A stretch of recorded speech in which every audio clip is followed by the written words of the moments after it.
ગઈકાલે 4300 જેટલી ગૌણ સેવાએ ભરતી જાહેર કરી છે. કયા પ્રકારનું આ શેડ્યુલ છે, મને કઈ રીતે પરીક્ષા લેવાશે?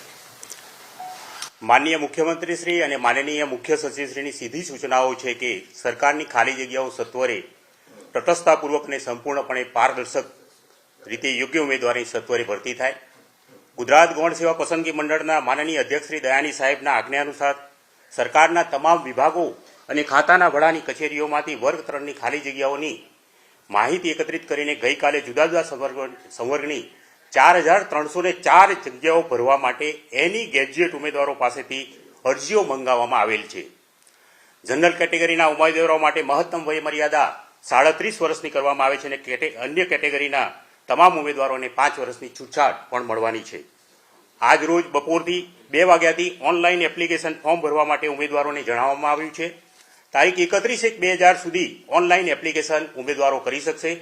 ઉમેદવારોને વિનંતી છે કે છેલ્લા દિવસની રાહ જોયા વિના વિલંબે કાળજીપૂર્વક પોતાની એપ્લિકેશન ઓનલાઈન કરી લે. સામાન્ય વહીવટ વિભાગના મે 2023ના નોટિફિકેશન મુજબ ગ્રુપ એ અને ગ્રુપ બીની પ્રિલિમિનરી સંયુક્ત પરીક્ષા યોજવામાં આવશે. ગ્રુપ એ એટલે senior clerk, head clerk, collector કચેરીના ક્લાર્ક, સામાન્ય વહીવટ વિભાગ અને ગુજરાત પબ્લિક સર્વિસ કમિશનના ઓફિસ આસિસ્ટન્ટ અને જુદી જુદી 27 કેડરની એડમિનિસ્ટ્રેટિવ પ્રકારની જગ્યાઓ એ ગ્રુપ એમાં સમાવવામાં આવી છે. ગ્રુપ બીમાં ખાતાના વડાની કચેરીના ક્લાર્ક, ગુજરાત નાગરિક પુરવઠા વિભાગના આસિસ્ટન્ટ ડેપો મેનેજર અને તમને પહેલી વાર જણાવવાનું કે ગાંધીનગર મ્યુનિસિપલ કોર્પોરેશનની 170 જગ્યાઓ પણ આ ગ્રુપ બીમાં સમાવવામાં આવેલી છે. ઉમેદવારો પાસેથી પરીક્ષા ફી પેટે જનરલ કેટેગરીના ઉમેદવારો પાસેથી ₹500 અને અનામત કેટેગરીના ઉમેદવારો પાસેથી ₹400ની પરીક્ષા ફી નિયત કરવામાં આવેલી છે. કેટલાક ન્યૂઝપેપરમાં આ અંગે અધૂરા ન્યૂઝ પ્રસારિત કરવામાં આવ્યા છે. ઉમેદવારોની પરીક્ષા ફી રિફંડ કરવાની છે. જે ઉમેદવાર પરીક્ષામાં હાજર રહેશે એને ભરેલી ફી તેના એકાઉન્ટમાં રિફંડ કરવાની છે. આ પરીક્ષા ફીને તમે ડિપોઝિટ ગણવી જોઈએ. આમ કરવા પાછળનું સરકારનું કારણ એ છે કે ફી ખૂબ નજીવી ફી હોય અથવા તો ઝીરો ફી હોય એવા સંજોગોમાં જે ઉમેદવારો પરીક્ષા માટે સિન્સિયર નથી એ લોકો પણ એવા ઉમેદવારો પણ આ પરીક્ષાના ફોર્મ ભરતા હતા અને જ્યારે પરીક્ષા યોજાય ત્યારે પરીક્ષામાં હાજર રહેતા નહોતા.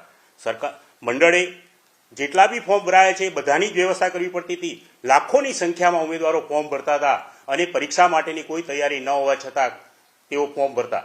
આ પરીક્ષા ફી રાખવા પાછળનો મૂળ હેતુ સાચા સારા મહેનતુ જે લોકો નોકરી માટે પૂરી મહેનત કરે છે એવા ઉમેદવારો આ પરીક્ષામાં હાજર રહે અને જે પરીક્ષા ફી ભરશે એને પરીક્ષામાં આવશે તો એની પરીક્ષા ફી રિફંડ કરવાની છે. એને આ વખતની ફી અમે ઓનલાઈન SBI e-Payથી મગાવેલી છે.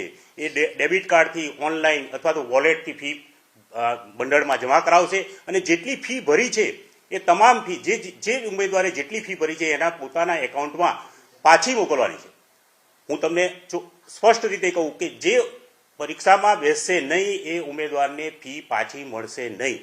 આખી યોજના એવી છે કે પરીક્ષામાં જે સિન્સિયર ઉમેદવાર છે એ જ પરીક્ષા ફોર્મ ભરે અને પૂરી તૈયારી સાથે સરકારની આ ભરતી પ્રક્રિયામાં પરીક્ષા આપે અને સિલેક્ટ થાય.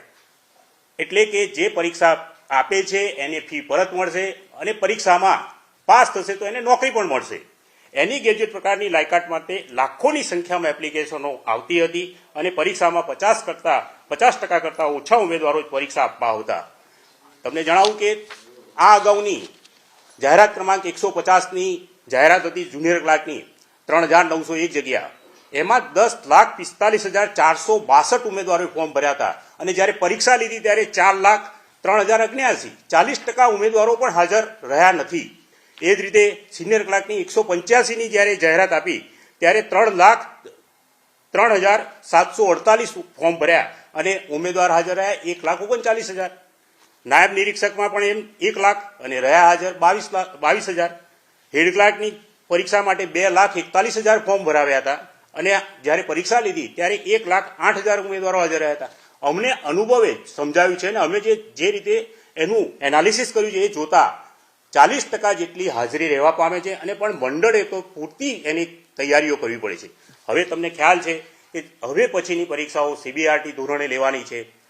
થોડી ખર્ચાળ જરૂર છે પણ ખૂબ જ તટસ્થતાપૂર્વક ખૂબ જ પારદર્શક રીતે લેવાની છે. ઉમેદવારોને નિયત કેટલાક પરીક્ષા ફીને તમે જે ડિપોઝિટ ગણવી જોઈએ, એની વિરુદ્ધ પરીક્ષામાં લાખોની સંખ્યામાં ઉમેદવારો એપ્લિકેશન કરે છે અને તે માટે મંડળે પરીક્ષા બેઠક વ્યવસ્થા કરવાની થાય છે. ડેબિટ કાર્ડથી ભરવાના છે અને પરીક્ષા પૂરી થયા બાદ એને પરત પણ મળવાના છે. આ ભરતી પ્રક્રિયા સંપૂર્ણપણે તટસ્થ અને પારદર્શક થશે. આ વખતે કોમ્પ્યુટર બેઝ એક્ઝામ છે. દરેક ઉમેદવારને પોતાના નજીકના જિલ્લામાં જ અથવા તો પોતાના જ જિલ્લામાં બેઠક વ્યવસ્થા મળે તે માટે પણ અમે આયોજન કરી દીધેલું છે. દિવ્યાંગ અને મહિલા ઉમેદવારોને પણ ધ્યાને લઈને એને નજીકના પરીક્ષા કેન્દ્રો આપવાના પૂરતું આયોજન કરવામાં આવેલું છે. ઉમેદવારોને જણાવવાનું કે પ્રિલિમિનરી સંયુક્ત પરીક્ષા 100 માર્ક્સની MCQ પ્રકારની કોમ્પ્યુટર બેઝ એક્ઝામ રહેશે. આ પ્રિલિમિનરી પરીક્ષા છે, આ સંયુક્ત પરીક્ષા છે અને ઉમેદવારોને વિનંતી છે કે કોઈ પણ પ્રકારની લાલચ કે લોભમાં આવે નહીં અને માનનીય અધ્યક્ષ શ્રી દયાની સાહેબના સતત માર્ગદર્શન અને નિરીક્ષણમાં મંડળ કટિબદ્ધ છે કે સરકારમાં સારા, યોગ્ય અને મહેનતુ ઉમેદવારો સરકારમાં જોડાય.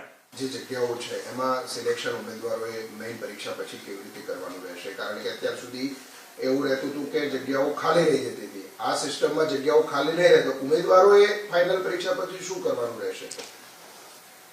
ગ્રુપ એ અને ગ્રુપ બીની સંયુક્ત પ્રિલિમિનરી પરીક્ષા લેવામાં આવશે. 100 માર્કની કોમ્પ્યુટર બેઝ પરીક્ષા છે.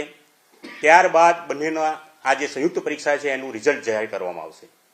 જે ઉમેદવારોએ ગ્રુપ એ પસંદ કર્યું છે એના 7 ગણા ઉમેદવારોને ગ્રુપ એની વર્ણનાત્મક પરીક્ષા 3 પેપરો આપવાના રહેશે. જેને ગ્રુપ બી પસંદ કર્યું છે એ જે સંખ્યા છે, કુલ જે ખાલી જગ્યાઓ છે ગ્રુપ 3ની, ગ્રુપ બીની, એના 7 ગણા ઉમેદવારોએ પણ MCQ બેઝની 200 માર્કની પરીક્ષા આપવાની રહેશે. ગ્રુપ એ અને ગ્રુપ બી કરવા પાછળનો હેતુ એ છે કે કેટલાક ઉમેદવારો head clerk, senior clerk, junior clerk, collector કચેરીના ક્લાર્કમાં સિલેક્ટ થતા, એવો એક જ જગ્યાએ હાજર થતા અને પરિણામે જે ઓછા પગારવાળી જગ્યાઓ હતા ત્યાં હાજર થતા નહોતા અને ખાલી રહેતી હતી. વારંવાર પરીક્ષાઓ યોજવી પડતી હતી. એનું નિરાકરણ લાવવાના હેતુથી અને પરીક્ષાના ઉમેદવારો છે તેઓને પણ પરીક્ષાલક્ષી તૈયારી સતત ચાલુ રાખવી પડતી હતી.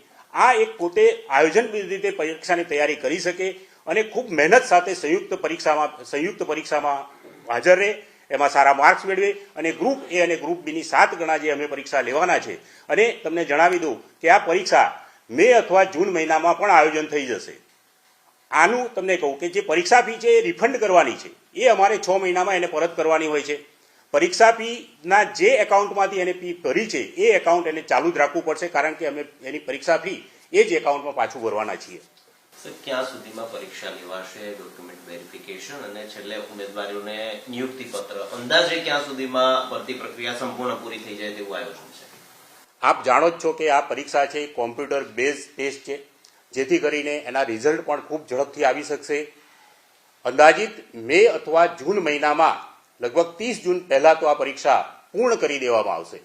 સંયુક્ત પરીક્ષા જે છે એ પહેલા મે મહિનામાં પૂર્ણ થઈ જશે. ત્યારબાદ એનું રિઝલ્ટ આપવામાં આવશે.